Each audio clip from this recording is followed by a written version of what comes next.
నా బర్త్డే రోజు పెద్ద సర్ప్రైజ్ అయితే చెప్పాను కదా, నా పిల్లలు నా కోసం 12 o'clockకి ఇలా డెకరేషన్ చేశారు. ఇంకా నైట్ 1 అవుతుంది. 1 o'clockకి నా ఫ్రెండ్ అయితే కేక్ ఆర్డర్ పెట్టింది. ఇంకా నైట్ 1 o'clockకి వెళ్ళా కేక్ తీసుకున్నా.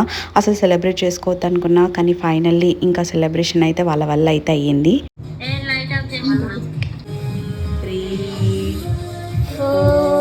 ఓకే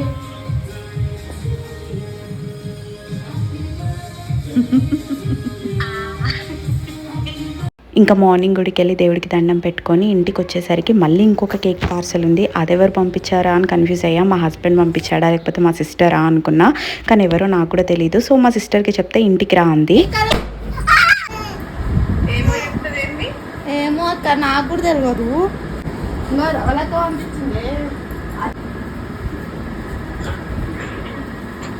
తెలియదని చెప్పింది. తెలియకుండా వచ్చింది. అట్లా తెలియకుండా ఎట్లా వచ్చింది? మరి నేను అడిగితే లేదు అని అన్నది. ఆమె గెస్సి వేసింది. ఆమె నాకు అర్థమైంది. లేదు పల్లవి, మెసేజ్ పోయిందంట. మా తమ్ముడు నాకు చెప్పలేదు ఆ విషయం. ఇద్దరు పెద్ద నన్నే పిచ్చిదాన్ని వేద్దాం అనుకుంటారు.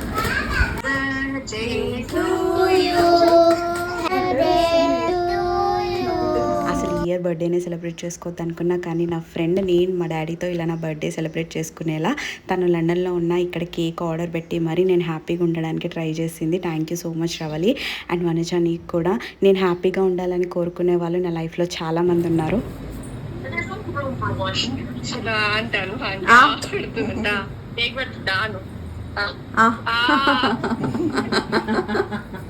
Thank you. ఇంకో బాగుంది. అండ్ మా ఫ్రెండ్ గిఫ్ట్ చేసిన ఈ డ్రెస్ ఎలా ఉందో కమెంట్ చేసేయండి. Thank you so much.